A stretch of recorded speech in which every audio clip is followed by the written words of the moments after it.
Welcome to another episode of our video series of the personal transformation and self-knowledge. Hello. It's wonderful to be here. How are you today? I'm fantastic. I'm really eager to unpack these next steps. And you? Oh, I'm ready. We're continuing our exploration into the 8 steps of traveling toward a better version of oneself. We are. We've really examined the foundational elements that drive personal change. I mean, we're talking about the necessary architecture of that inner journey. Right, moving from that initial motivation all the way up to, well, a profound new kind of awareness. And that's where we're landing today. Exactly. Today, we land on step 6, Herit, which translates, loosely to awe or astonishment. Loosely.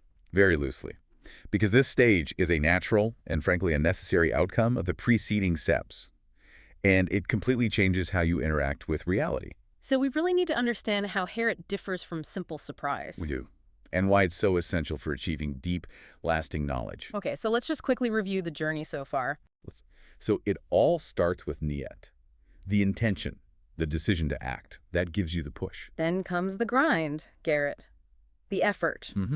And that sustained effort leads to sisaret, which is courage or action. From there, after you've acted courageously, you develop baseret. That's insight, or a new kind of vision. And when you accumulate that insight, you get to step 5, faraset, foresight, the ability to see what nobody else can. So after developing Faraset, this ability to see things others miss, there has to be an emotional state that comes with it. Inevitably. I mean, imagine you suddenly see a new path, a marvelous opportunity just revealed. What do you feel? And that is the perfect entry point. That feeling is Herit. But as you said, we can't just call it surprise. So what is the distinction? I mean, why is that so important? It's the core philosophical point in the sources.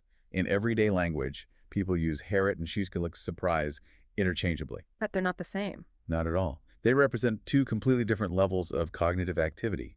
Surprise is, well, it's almost a reflex. Something transactional. Exactly. It's an initial reaction when an expectation is violated. You can see it in almost all living beings, even reptiles. So the real magic of Herit must be what happens after that initial moment. Precisely. The transition from simple surprise to Herit is, as far as we can tell, uniquely human, because it immediately triggers what the sources call sorgulama. Sustained inquiry. Sustained inquiry. The moment an expectation is violated, the mind doesn't just register it and move on. It asks, why? How did this happen? Who made this? And that questioning starts a whole new action in the mind. It does, which is why the plastic banana analogy from the material is just, it's perfect. It really is brilliant. So you give a plastic banana to a monkey. What happens? The monkey, well, tries to eat it. It realizes it's fake. The expectation is violated. So it throws it away and moves on. Right. It just continues its search for an actual edible banana. Yeah. That is simple surprise. Troskenlik. The inquiry is over. The object is useless. It's filed away and forgotten. But then you give that same fake banana to a small child, say 5 or 6 years old. And the difference is staggering. The child also tries to eat it and fails. But they don't just discard it. No, they pick it up, they look around, they examine it. They ask who made this. Yeah. They want to know the cause, the musabiv. They're investigating the background, the design behind the deception. It's not about its use value anymore. It's about its nature, its origin. That is Herit. It's a state of high emotional arousal combined with intense research, intense investigative activity about something that is thef alade. Above the ordinary. Exactly. And this means if you stop at simple surprise, if you just throw the plastic banana away, you miss the whole opportunity for growth. You just go back to your baseline instead of leveling up your understanding. You do. You miss the transformation. Okay, so we get the mechanism. Now, what about the consequences? What does Herit actually do to our minds? Well, think about your own life for a moment. What are the days you remember most clearly? Oh, that's easy.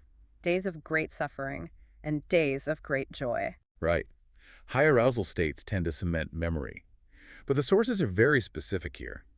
The moments we remember most vividly, the ones literally etched into us, are moments of profound Herit. So it's creating a kind of deep registration in the mind. The knowledge becomes permanent. It's more than just permanent. It's almost carved into your consciousness. I mean, think about the observations cited with Alzheimer's patients. That part was incredible. It is. When so many other memories are lost, sometimes a memory linked to profound Herit, maybe through a piece of music or art, can pierce through everything. And bring them back, even if it's just for a moment. It demonstrates the sheer depth of that memory trace. It's like this emotional inquiry is the ultimate protection against just forgetting. It ensures the insights you work so hard for actually survive.